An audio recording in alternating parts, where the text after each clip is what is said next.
आइए सुनते हैं कहानी। यह महज इत्तेफाक था कि उस शाम में ऑफिस से जल्दी घर आ गया था, वरना मेघा का वो रूप देख ही नहीं पाता। सजी संवरी किसी कहानी की नायिका जैसी मेरी पत्नी, जैसे अचानक उम्र कई साल पीछे लौट गई हो। हमारी शादी को 12 साल हो चुके थे और जिंदगी अपने ढर्रे पर चली जा रही थी। मैं रोज देर से घर लौटता और मेरे आने तक बच्चे सो जाते, मेघा ऊँघती मिलती। रूटीन बातों के बीच में कपड़े बदलता, फिर वो खाना गर्म करके परोसती। उबासी रोकते हुए हम कैसे बोलने की रस्म अदायगी करते जाते। आज मेरी नहीं आई, कल पीटीएम है बच्चों की, वो कहती। मैं फोन पे मैसेजेस देखता जाता।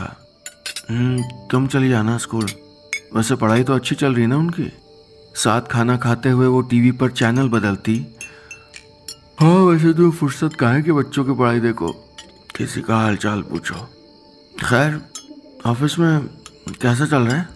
अब मेरा मन औपचारिकता निभाने का भी नहीं करता, वो भी ऊब जाती। दाल कैसी बनी है? भिंडी और लो ना। मैं रिमोट उठाता। बस मेघा, सुबह जल्दी उठा देना प्लीज़। वो बड़बड़ाती जाती। सुबह सरदर्द की दवा मंगाई थी पर लाए तो हो गए नहीं। और मैं टीवी बंद करके मुंह ढांप लेता। इस तरह हमारे आपसी शिकवे शर्मिंदगी में बदलते, शर्मिंदगी खींच में, और वो खींच जिंदगी में उतरती चली आती। लेकिन उस शाम जब मैं इत्तेफाकन जल्दी घर आ गया था, सब बदला बदला सा दिखा। मेघा ने दरवाजा खोला तो मैं उसे देखकर चौंक गया। हल्का परफ्यूम लगाए, शिफॉन की साड़ी और गले में मोतियों की माला पहने वो एकदम अलग सी लग रही थी। कहीं जा रही हो? मैंने हैरानी से पूछा। ना में सर हिलाते हुए वो चाय बनाने मुड़ गई। तो कोई आ रहा है क्या? पूछते हुए मैं भी उसके पीछे चल दिया। वो कुछ गुनगुना रही थी। उसी के बीच बोली, देखो आज मौसम कितना अच्छा है, हवा भीनी सी है, और देखो फूल भी कुछ ज्यादा चटक लग रहे हैं ना, मेरे नेल पेंट जैसे।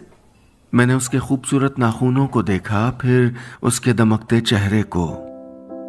उस दिन के बाद मैं नोटिस करने लगा कि पिछले कुछ दिनों में कुछ तो बदल रहा था उसमें। चेहरे पर हल्का मेकअप, हेयर स्टाइल में भी फर्क आ गया था।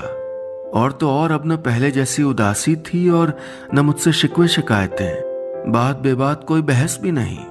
मैं उस पर और उसमें आए इन बदलावों पर पहली बार इतना गौर कर रहा था।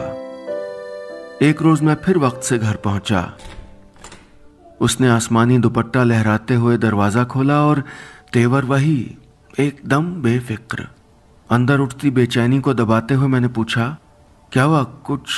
कुछ मंगाना है क्या मेघा? मेरे सवाल पर उसने मुझको न उलाहने दिए, न सामान की लिस्ट पकड़ाई। उसने गमलों पर मंडराती एक तितली को पकड़कर मेरी हथेली पर आहिस्ता से बिठा दिया। कितने प्यारे रंग है ना इसके, ऐसे कुछ रंग लेते आना। वो मुस्कुराई तो मेरे अंदर शक कुलबुलाने लगा। कहीं कोई तो था जो उसके बदलाव की वजह था। जब जब वक्त से पहले पहुंचा उसे इसी मूड में देखा। मैंने दिमाग के घोड़े दौड़ाए, ऑफिस से जल्दी आकर अड़ोस पड़ोस में ताक झांक की, पर कुछ पता नहीं चला। अब मैं रोज सुबह अखबार के बजाय उसके चेहरे को देखता और ऑफिस से लौटने के बाद उसे सजे सवरे हुए अपने किसी शगल में डूबा पाता। मेरा दिल उससे फिर बंधने और उसे खो देने की संभावना से डरने लगा था। आज तुम खाना नहीं खा रही मेघा? मैंने पूछा तो वो बोली, बच्चों के साथ ही खा लिया था, वरना देर से खाने पे सरदर्द होने लगता था। आसमान में चांद तीज का है या चौदस का देख ही नहीं पाती थी। आखिरकार मैं खुद को रोक नहीं पाया। उसकी हथेलियां थाम ली। कुछ कहते हुए मेरा गला रुंधाया। मेघा क्या हुआ है तुम्हें? बताओ ना। वो संजीदा हो गई। इठला के बोली, प्यार हुआ है मुझे। मैं धक रह गया। मेरा डर सही निकला। हलक में अटक गई उसकी कही बात। मैं कुछ और पूछता कि उसके पहले उसने मेरा सर्द पड़ता माथा चूम लिया और बोली, अपने आप से प्यार कर रही हूं, वक्त दे रही हूं, अपने आप को खुश रख रही हूं। मैंने जान लिया है ना, किसी से प्यार करने के लिए खुद से प्यार करना जरूरी है। बस इतनी सी थी ये कहानी।